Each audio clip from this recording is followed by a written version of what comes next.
Hi guys, I publish many novels in our Telegram.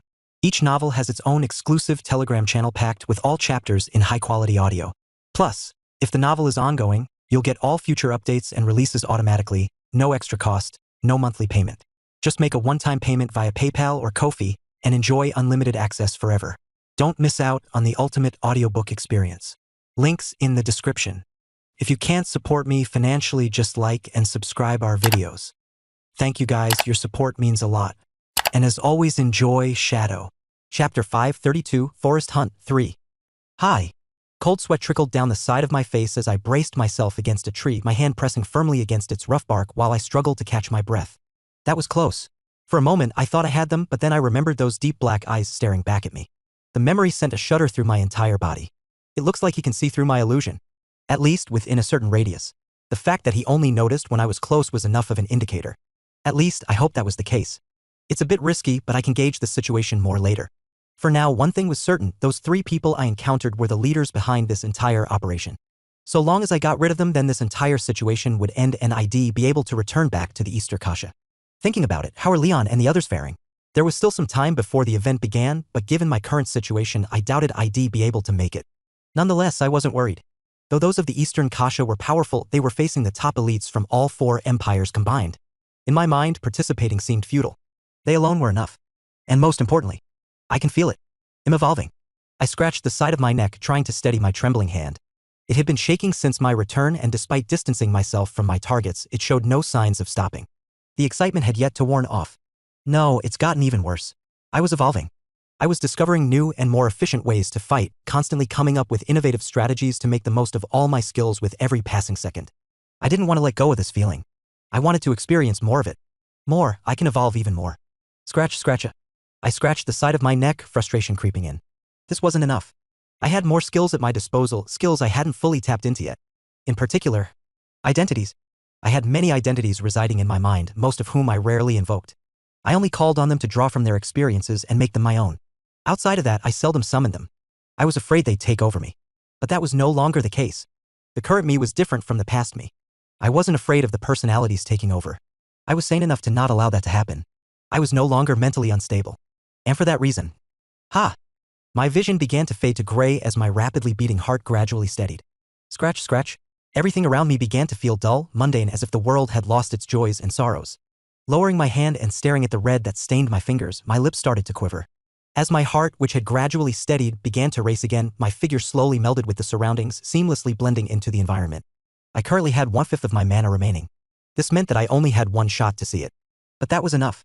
This is enough. That bastard.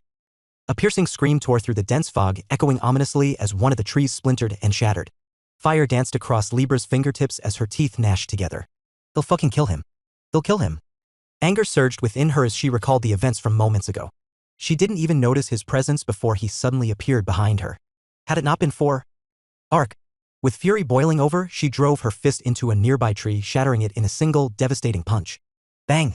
Her chest rose and fell repeatedly as flames surged from her entire body. Used to her erratic behavior, neither Taurus nor Sagittarius appeared fazed. Calm yourself. As Sagittarius' deep voice reverberated, Libera's face twisted as her head flicked in his direction. However, before she could even get her words out, Taurus spoke. This isn't the time for your usual tantrums. He looked around, his inky black eyes scanning the surroundings. You never know when he might show up again.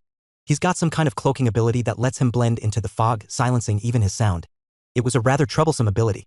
Had it not been for his special eyes, he would have been unable to react in time. Then again, he did have his eyes. So long as I'm here, he shouldn't be able to pull that trick again. He won't even if you weren't here. Libra spat, a small cloud of smoke escaping her lips. She then pressed her foot firmly against the ground, sending rippling waves of heat radiating in circular patterns across her surroundings. So long as he gets anywhere near, he'll be able to detect it. The ripples seamlessly merged with the foggy surroundings as Libra's breathing steadied, her chest rising and falling in rhythm. Gradually, her eyes sharpened, gleaming with a certain coldness that seemed like a stark contrast to her fiery attitude. Neither Taurus nor Sagittarius said a word. Following her lead, the group marched forward. Taurus' vigilant eyes scanned the surroundings, while Libra focused intently on her ripples. The instant she detected even the slightest fluctuation in temperature, she prepared to strike. She wasn't going to let him escape this time. Marching forward, the remaining members of the Hounds formed a tight net around the forest, cutting off any escape routes for Julian, who had seemingly vanished like a ghost. Even though he could vanish from their sight, none of the members were worried. Their minds were connected. Thanks to Sagittarius' special ability, if anything occurred near the vicinity of any of the members, they would instantly know. His skill was what made the net impossible to escape from. Julian was like a rat trapped inside a large cage. He could run, but he couldn't escape. Still nothing? Libra suddenly spoke, her eyes narrowing even further as she sent another pulse radiating outward. No, keep looking.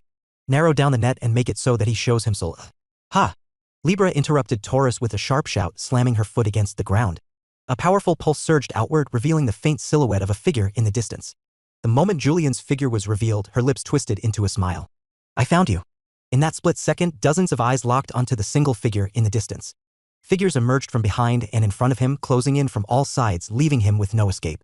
I've been found? Rather than being scared, Julian cocked his head.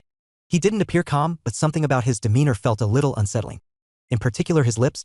They were continuously trembling. That was until his face twisted into a smile eerily similar to Libra's. However, unlike hers, his smile was far more unsettling. Surrounded on all sides with no escape, his smile felt entirely out of place. What is he smiling for? His behavior was picked up by Libra and the others as they frowned. As if to add another layer of tension, Julian raised his hand, his fingers counting methodically, one by one. He paused, then held up exactly 3 fingers, his gaze locking onto theirs. What did this?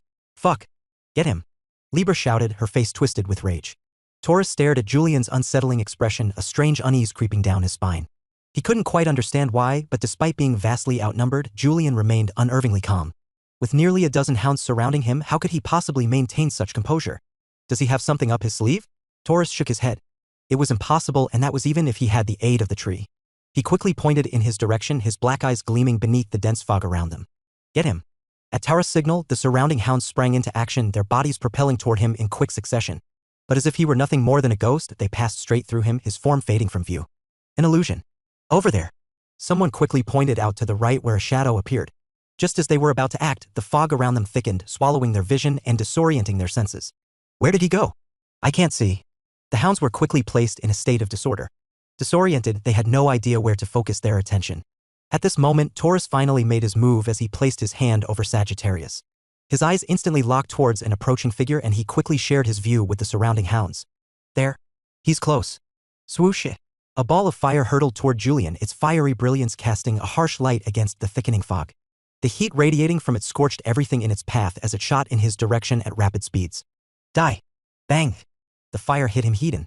Libra's lips curled into a twisted smile as she saw her attack land, but her satisfaction was fleeting. In the blink of an eye, a figure darted past the ball of fire, seemingly completely unharmed. Huh? Suddenly turning his head, their eyes met and Libra suddenly felt a chill. Bang. Before she could even react, his body faded out of view, reappearing just a few inches away from her. So quick. Libra gritted her teeth and raised her hand, which was soon fully coated in flames. She didn't shy away from the challenge. Come on. A purple hand materialized in her vision, darting toward her face with alarming speed. Libra's instincts kicked in and she raised her hand in defense, her body tensing and writhing as mana gathered deep within her core. The power built rapidly, coiling like a storm, ready to explode in a single, decisive strike. And then, swoosh. She attacked, her hand rapidly moving for the approaching hand. It consumed her sight, leaving nothing else in her world but that hand, as though everything else had disappeared entirely. The two were on the brink of collision when, without warning, Julian vanished from her sight. Libra's heart quickly clenched. Not good. Taurus. With an elegant twist of his body, Julian moved past Libra, deftly avoiding her attack and shooting for Taurus, who kept his gaze fixed on Julian. As if Head anticipated from the very beginning that Head be the target, his gaze remained unwaveringly calm. Without hesitation, he raised his hand, the movement sharp and precise, in an attempt to use his telekinesis. He was just about to make his move when Julian's foot hit the ground, and with it, a sudden, suffocating pressure bore down on Taurus' hand, halting its movement. Taurus' brows twitched as he swiftly brought his other hand into play, but by then Julian was already upon him. His movements were so rapid, so fluid, that he seemed to blur into nothingness, closing the distance in an instant. Julian's movement was special. Not only was he harnessing the power of the green orb, but he wasn't maintaining its flow as he had in the past. Instead, he was channeling it in rapid bursts, each one propelling him in unpredictable directions, allowing him to shift angles with astonishing speed and precision. Still, Taurus could keep up with his speed. His mind was also quick as he quickly predicted where Julian would appear, and he twisted his body to meet him hidden. Only 4. Swoosh. Julian disappeared again, his figure appearing right above Sagittarius' bald head. Not good. Taurus' eyes shot up in alarm. It seemed like he had miscalculated like Libra. From the very start, Julian's target had been Sagittarius. By the time Taurus realized what was happening, it was already too late. Julian's hand came down with precision, pressing firmly against Sagittarius' head, cutting off any chance of escape or retaliation. Got you. Julian mumbled, his expression twisting as his hand pressed down on his target's head. However, Julian's brief moment of triumph was quickly shattered as Tara's expression shifted.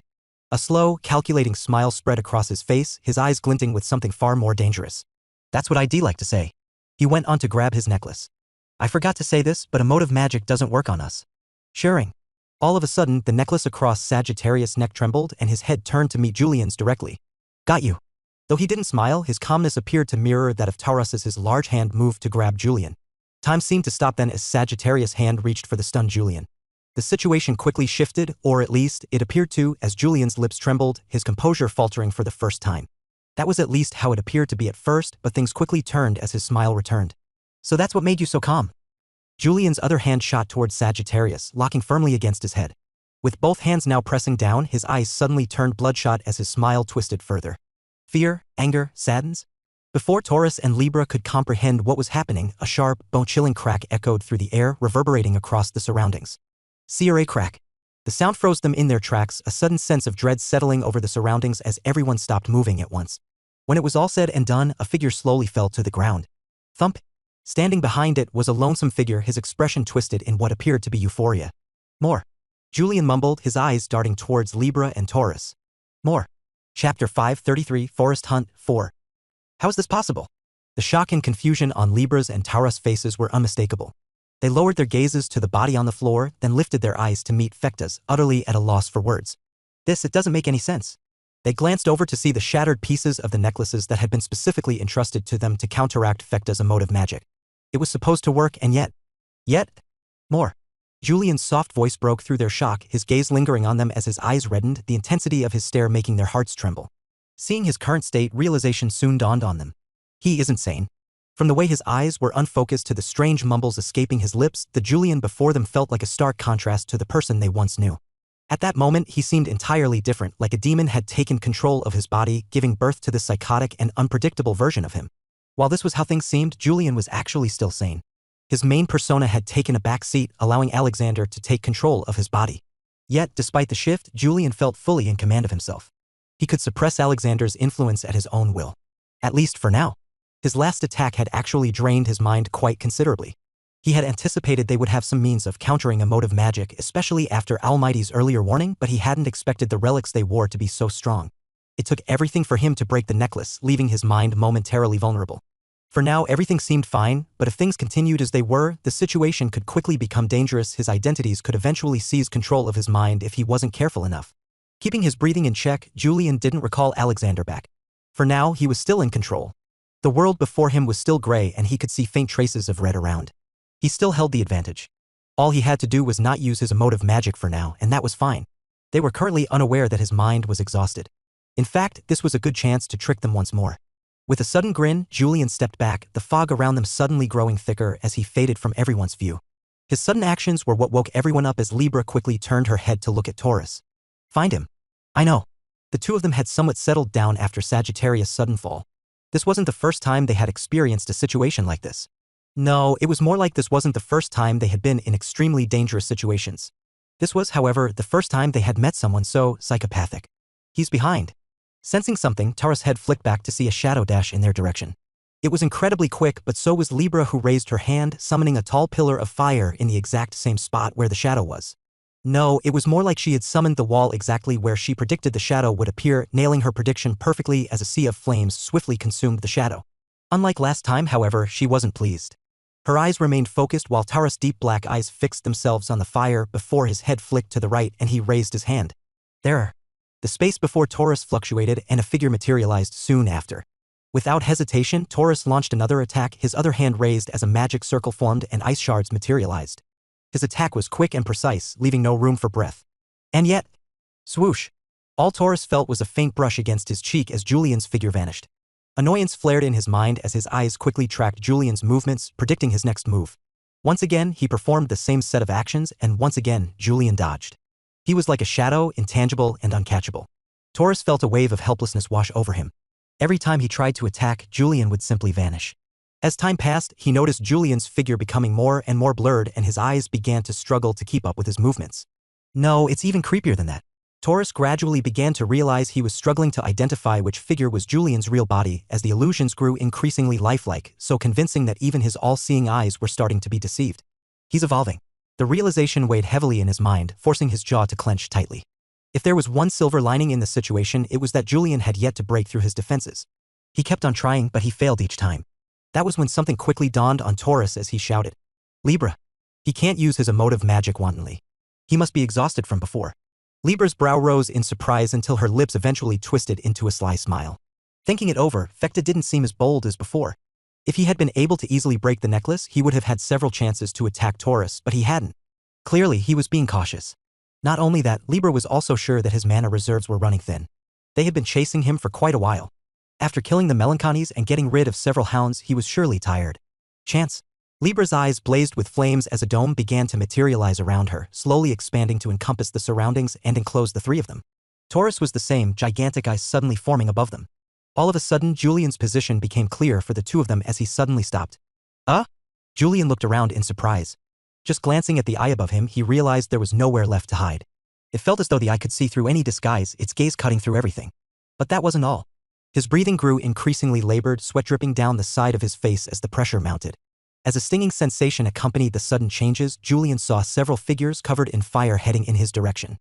Before he even had the chance to react, the figures suddenly inflated before exploding. Bang bang.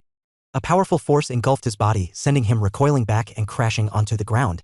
He barely had time to react before he felt several fluctuations behind him and more figures materialized, their bodies rapidly inflating. Julian's expression turned solemn, but he wasn't at all panicked. Lifting his head to stare at the eye that was staring intently at him, Julian suddenly smiled. It was a smile that seemed to be filled with mockery. As though it was saying, "You see through all my disguises, but can't see through the most important part." Taurus suddenly felt his heart tighten, but by then it was too late. Julian clenched his hand and threads materialized, weaving throughout the entire area. "Careful." Libra, noticing the sudden shift, turned to look at Taurus, who extended both hands forward in a desperate attempt to stop the threads. But Julian's actions were too swift. More importantly, his threads were no ordinary threads. A thin purple film coated each thread, and although Taurus managed to stop most of them, one thread grazed his body. A sudden wave of weakness hit him, causing his right knee to buckle. An opening appeared, and Julian didn't hesitate. His figure blurred, reappearing right behind Taurus as he extended his deep purple hand, reaching for Taurus' head. "No, you don't." Libra moved instantly, leaving a trail of scorched flames behind her as she appeared before Taurus in a flash. Right as she arrived, she saw Taurus weakly raise his head and look at her. As their gazes locked, Libra saw his lips slowly part. Time seemed to slow, and just barely she made out his words. But by then, it was too late. "It's a trap." A hand grasped the back of her head. "Fool." A wave of weakness quickly washed over her, forcing both of her knees to buckle. Her eyes shook, but by then it was too late as a hand reached down and grasped her neck, pulling the necklace away. Her lips parted open as she tried to say something, but Julian wanted none of it as he squeezed her head and mumbled, "Sadness." Thump. As her body fell, Julian raised his head to look in Taurus' direction. His deep black eyes stared straight in Julian's direction, clashing with his hazel eyes. An eternity seemed to pass, but merely a fraction of a second had passed before Julian's figure faded and appeared right behind Taurus, who turned his head to match Julian's movements. His eyes burned with indignation, but surrounded by threads, he was powerless to act.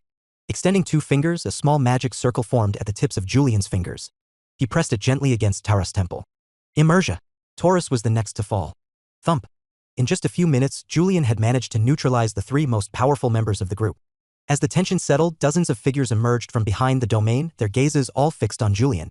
The entire time, they had been unable to do a thing. Julian's movements were too fast, and they had a hard time keeping up with his figure. It was only now that they were able to fully see him as he stood above the bodies of the three low seats. The sight was enough to freeze the hearts of everyone present. They stood petrified, struggling to comprehend the situation and find a way to react. "Ha!" Julian's heart tightened at the sight of them, but he didn't show it. Even when his lungs were burning and his heart was palpitating with exhaustion, he kept his face straight. His mana was dry and he was completely exhausted. Even so, he couldn't show it. He had to remain dignified and calm. Closing his eyes and switching back to his regular persona, his deep hazel eyes scanned the surroundings before his lips moved. "I haven't killed them yet." His voice was deep with a faint hoarseness that was noticeable to those paying close attention. "But I will kill them if you step any closer." Julian understood the importance of the three people before him. They were valuable assets, and he used that as leverage. "For now, I want you all to back off. The only reason I spared the lot of you is not out of the kindness of my heart, but it's mainly because I don't quite want to burn bridges between our two organizations. For now, I want you to get in contact with your leaders. Julian lowered his head and showed 3 fingers, the same he had previously shown before when he first started his attack. I expect good compensation for the 3 of them. He crouched down, gripping the back of each of their heads and dragging their bodies along with him. The hounds quickly parted to make way, their eyes fixed on him but their bodies frozen, unable to move. Moving past them, Julian never once looked back. His solitary figure, carrying 3 bodies in his hands, was captured by all the hounds present, and before Julian knew it, a seat position was quickly assigned to him. Julian Dacre Ivinus, The Low Seat of Madness. Chapter 534, Low Seat of Madness 1. Thump thump. I dropped the bodies in front of me and sat down on a rock, leaning back and relaxing my head against one of the trees. I was tired. Exhausted. Each breath that I took seemed to be laced with flames while my mind was quite light. Not only was I physically exhausted, but so was my mind. Going all out with a mode of magic wasn't so easy. I had to take deep and steady breaths to calm myself down. Regardless, I still managed to come out on top. I glanced at the 3 bodies next to me. I wasn't quite sure about their identities, but I knew from the brief exchange I had with them that they were incredibly strong. I honestly hadn't expected to win against them like that, but I had severely underestimated my own capabilities. I really was being incredibly inefficient with how I was using my own skills. This was a learning experience for me. I knew that I could still improve further. Not only that, once I managed to integrate both of my domains fully, I'll be able to become even stronger. By then, my growth should explode even further. The thought alone made me excited. That was quite good, human. As Almighty appeared next to me, I glanced down and saw Pebble also materialize. Unlike Almighty, Pebble wasn't as pleased. You improved, human, but that's because you never trained properly. Pebble almost seemed offended. Humph. I scratched the side of my face. What suddenly brought such attitude? Almighty quickly cleared my doubts. It's because you don't use his skill enough. Oh. Well, it's not that he doesn't use it, stupid owl. It's that whenever he uses it wrong. I use it wrong? Yes.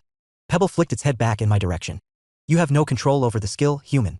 The possibilities are endless, yet all you do is use the most basic form of it. If you knew how to harness its true potential, you could have wiped out those weaklings even faster. Oh. Pebble's words made sense. I didn't know that I wasn't using the most out of the skill. In fact, I wasn't making the most out of all of my skills. If only quests didn't keep popping up so often, I could have spent more time training and mastering my skills. This is especially so after I learned a new skill. I'll need to spend more time properly learning that one. I thought back to my newly acquired skill, Mana Sense. It was a skill I had learned from the bone absorbed from the melancholy, and it essentially allowed me to see through all illusions and detect mana with my eyes. Once activated, the skill let me peer through objects, revealing anyone hidden behind them. As long as they had mana traces, Mana Sense would pick them up. It was a great skill, but the only issue I had with it was that it hurt my eyes quite a bit. I also knew that there was more to the skill that I currently use. What I needed was time. So long as I had enough time. Hearing a sudden sound, Almighty and Pebble faded from view as my attention snapped to one of the bodies. That's when I noticed the eyelids of one of them twitching. He's about to wake up. Soon enough, a pair of deep black eyes came into view as they blankly stared above. Where is he? His words were short-lived as he soon noticed my presence. He quickly tried to move, but it was useless. His entire body was covered in thin purple threads, rendering it completely weak. Settle down, I'm not going to kill you. Though I tried to calm him down, his eyes stool shook at the sight of me alongside his face, which paled considerably. Was I that scary? Thinking about it for a moment and the way that I acted, I found my lip twitching. Maybe. I'm looking to trade you 3 in exchange for compensation. It was only when I said these words that I noticed him finally calm down. Couldn't really blame him. Had I been in his position, I too would have acted in a similar fashion. To know that I was being exchanged for compensation made things more reassuring. You. I thought things would end there, but all of a sudden I heard his voice, and as my brow raised, he asked, "Are you not afraid that by letting us go we'll hunt for you again?" His question surprised me for a moment as I found myself unable to immediately reply. Did I not think they would hunt me down after releasing them? Yes, I thought about it quite a bit. And yet, I still chose to release them without much of a thought. It kind of sounded stupid on my part, but the reality of the matter was simple. I'm not worried. Indeed, I wasn't. Far from it. Suppressing a chuckle, I fixed my gaze directly on the man's deep black eyes, which seemed to be as deep as the sky itself. And yet, compared to hers, they almost felt like the very sun itself. Far from it, really. I was growing. Faster than anyone could ever hope to think of. I had Atlas, Delilah, quests, Almighty, Pebble, and many tools to aid my growth. If there was one thing I wasn't worried about, it was them. The version of me you've met is the weakest one you'll ever see. By the time we meet again. I pressed my lips and didn't say anything else. I didn't need to say anything else. Shortly after the events in the forest, the high seats of the Nocturne Order were promptly informed of the situation, and a clip was quickly shared with them. The halls were silent. Every eye was locked on the projection, which displayed the unfolding events from the forest. This continued for a few minutes until the projection ended, and even then, the silence persisted. That was until a certain voice broke the silence. I thought the relics were supposed to be strong enough to handle his emotive magic. It should have. The figure pointed at the projection. Then what is that? The projection rewound to the moment when Julian appeared above Sagittarius, his hands gripping his head just before the necklace shattered. Several heads turned toward Serafina, who watched the projection with a conflicted expression. Having experienced his emotive magic firsthand, she knew just how powerful it could be, but even then she hadn't realized it was to that degree. Looks like I've misjudged its lethality. Or did he not go all out against her? Serafina found herself pressing her own lips tightly. How do you expect us to handle the situation? The question seemed to be aimed at her, the one responsible for the entire situation. Serafina wasn't angry at the sudden inquiry. She understood that the situation had turned out like this due to her own misjudgment, and it was only right that she'd pay the consequences for it. They'll pay off the ransom. PFTT. Her words were met with a short chuckle, causing Serafina to frown. When she turned her head, she saw a figure leaning casually, her cheek propped up on her fist, watching her with an amused expression. What's so funny? No, nothing. Though she said that, covering her mouth, she let out another laugh. Serafina's brow furrowed even deeper as her expression hardened. PFTT. She laughed again. With her long, flowing light green hair and striking red eyes, the seed of jest was relatively pretty. Though neither had directly clashed in the past, their animosity was clear, with the seed of jest often treating everything as a joke, much to Serafina's irritation. Laugh, all you can do is laugh. You can't really, PFTT, blame me for that. Wiping the corner of her eye, Jess covered her mouth and leaned back, her voice laced with amusement as she spoke. How can I not find the situation funny? Funny? What's so you offering to pay in our stead? I thought that was funny. Narrowing her eyes, Serafina leaned in closer, locking gazes with the seed of jest, who met her stare with a knowing look. Who do you think receives the money that you pay off? Obvious? Your son. Jest's voice cut through Serafina's, leaving her stunned as the entire place fell into a state of silence. The money will go to your son. Repeating her point, the seed of jest suddenly burst into another fit of laughter, her amusement clear. Her crisp, yet melodious laugh reverberated throughout the large halls as she continued like that for the next few seconds before finally calming down and looking at the black-faced Serafina. Now, don't make such an expression. ITLL, make your wrinkles more evident. She covered her mouth once more, stifling yet another laugh before looking towards the other seats. Does nobody else find the situation amusing? Her words pierced through the hall. I find it hilarious how she's acting like she's biting the bullet for her mistakes when the one directly benefiting is her. We're talking about her damn son. No longer was she laughing. One could even see hints of madness in Jest's eyes as she looked around. She does raise a good point. That's true. Despite the madness, her words made sense. Even the other seats had no other choice but to agree as they all looked at Serafina with narrowed eyes. Feeling all the attention directed towards her, Serafina didn't look at all disturbed. He is indeed my son. This was something that everyone knew. But I have never treated him as such. She was merely a mother in name. I've given up everything to be here. My achievements speak for myself. Her eyes swept the hall, pausing on several seats. And if we really have to pin the faults on someone, it sure as heck looks like a few of you shouldn't be spared. The atmosphere became incredibly tense all of a sudden. What do you mean by Stop acting like you don't know what I'm talking about. Serafina spat, her words becoming less curt with each passing second. I may not have assessed his strength well, but it doesn't change the fact that it was your disciples who failed. She pointed at the projection, a jeer spreading across her features. Quite pathetically at that. She was just about to follow up when all of a sudden she found her words stripped out of her mouth. She wasn't the only one. Everyone found themselves in a similar situation and their eyes widened in surprise. Before they could even figure out what had happened, the space before them fluctuated and a figure emerged. Now. His presence alone felt like that of a mountain pressing against their backs and forcing them to bend. As if the very air itself had frozen, the sound of a single step echoed across the spacious hall as all heads bowed down in unison. Nobody said a word. Nobody could say a word. Because he was here. Chapter 535, Low Seed of Madness 2. Silence. The large halls were shrouded in silence, every head bowed in submission before the figure that stood at the center. It was as if the very air had changed under his presence. No one dared to utter a single word, the air growing heavier with each passing moment, each breath feeling increasingly suffocating. All high seats found themselves swallowing hard, their minds questioning the same thing. Why is he here? That's not a hard question to answer.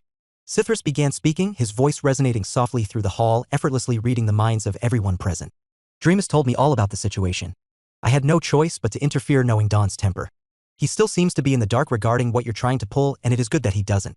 Everyone was well aware of Dawn's temper. In spite of this, they still chose to act. They weren't really scared of Dawn considering that he was only one person, but the aftermath would indeed be quite troublesome. Oh, it looks like all of you severely underestimate Dawn's temper. Yet again reading their minds, Sithras shook his head. His features remained void, his face completely faceless, and yet, through the subtle movements of his body and the tone of his voice, everyone could vividly picture the expression he must have been wearing. It was one filled with amusement. They'll just put it this way. Sithras' calm voice quietly reverberated throughout.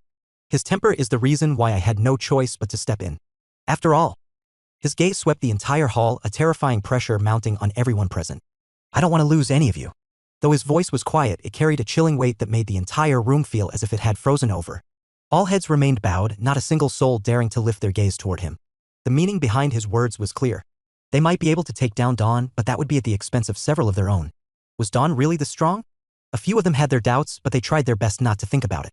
In fact, none of the people in the room even tried to entertain a single thought. After all, Sithras could see right through their minds. It seems like we're all on the same page. As Sithras' tone lightened, he glanced around before clapping cheerfully. He strode over to the nearby projection and began replaying the projection everyone had been watching. Though their heads remained bowed, unable to witness his expression, his next words were enough to make his reaction unmistakably clear. He's not bad at all. It seems like his emotive magic has gotten even stronger. He seemed impressed, and the hearts of the people in the room trembled. There's still a lot of room for him to improve, but not bad, not bad.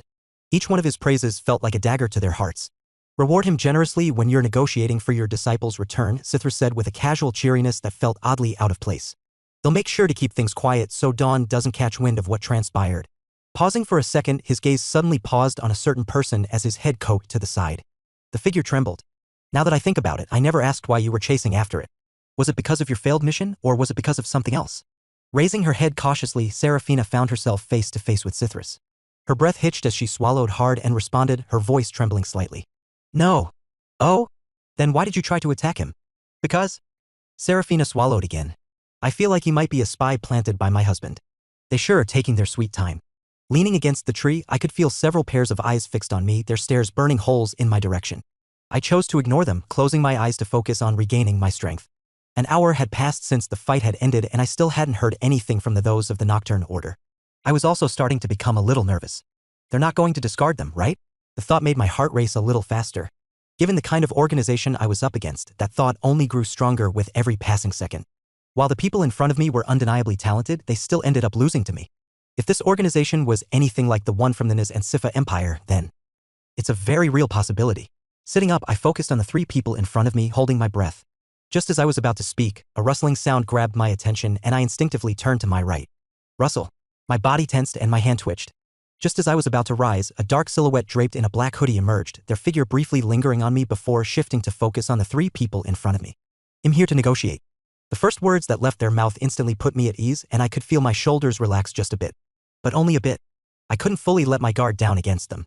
What do you propose? I asked, my face stoic as I tried my best to look calm. Here. Instead of answering me, the hooded figure tossed something in my direction. I reacted quickly, catching it in my hands. When I opened my hands, my brow jumped up in surprise. Is that enough for you? It is. Very well. The hooded figure walked forward, heading toward where my three victims stood. Throughout the entire movement, their gaze remained fixed on me, never once straying. I cast a brief glance at them before pulling away my threads, allowing them to regain control. Even though they were now free, I wasn't worried about them attacking me. Not only were they still weakened by my curse magic, but each one of them had an emotive tag attached to their body. Without their necklaces to protect them, just a single thought from me could send them crashing to the ground. Just as I expected them to leave in silence, the hooded figure suddenly turned to face me. I caught a faint glimmer beneath the hood, just enough to make me pause. All forces have retreated away from the forest. Nobody from the Nocturne Order will obstruct your path anymore. I wish you a pleasant journey. He bowed slightly before mumbling. Low seed of madness. What did he just say? Before I could even ask for clarification, the hooded figure gripped something tightly, and in an instant, his figure, along with that of the three others, began to fade, vanishing completely. By the time it took for me to blink, they were gone, leaving me at a complete loss. What in the? Did he just say low seed of madness? What sort of name was this? No, more than that. Wasn't I supposed to be the low seed of dawn? Why did they, What did you receive, human? Suddenly, Pebble appeared right in front of me. As if sensing something, it stared at me with an expectant gaze, waiting for a response. It seemed even more exciting than I was. I'm surprised it could tell without even looking. I opened my mouth, but soon closed it and directly displayed the item that I received. Pebble's eyes immediately grew the moment I displayed the item as it looked at me. I know. I tossed the item in Pebble's direction, revealing its form, an oval-shaped egg. Take it, it's all yours. At first glance, the item seemed unremarkable, nothing impressive about it. Yet I knew better. This wasn't something cheap. In fact, it was extremely rare and somewhat unexpected. It was likely a gift for Almighty, something they were aware of. As long as I gave the egg to Almighty, it would grow even further. Though I didn't know exactly what kind of egg it was, I could tell it came from some rare, possibly dangerous monster. It would indeed be wise to give the egg to Almighty considering its strength, but there was another use for it. And that was... Finally. Pebble mumbled, its gaze hovering over the egg. I won't be left behind by that darn owl anymore. With a joyful laugh, Pebble snatched the egg as if it were the most precious thing in the world, gently cradling it. Then it turned its gaze toward a distant tree where an owl rested and with a loud shout called out, "Just you wait until I get my own body. They'll make sure to destroy you. By then, see who will have the last laugh." Almighty remained silent, but its gaze seemed to hold a mocking air as if saying, "Body or not, you're still stupid." I shook my head at the sight of the two. I was already used to their antics. In any case, this reward was indeed great. From the moment Almighty returned to its body, its strength rapidly increased. It had now grown to the point where it could even threaten top figures. If Pebble also could grow to such an extent then. Ha! I looked ahead of me and stretched the side of my neck. ITLL be great, but ITLL probably take a long time. For now, I should head back. It had been a while since I had entered the Kasha and I was starting to miss the academy. With the mission completed and everything else settled over here, I didn't see the need to stay here any longer. Stepping forward, a thought suddenly occurred to me. I wonder how the others are doing. Thinking about it, by the time I returned, their fight was probably going to be over. I hope they win. I wasn't too worried, but it still did concern me a little. After all, a lot of money could be made from this deal with the Kasha, and one of the things that I was currently extremely low on was money. Take tournament money aside, and what could I buy? 1 Leon? TSK. I was very poor.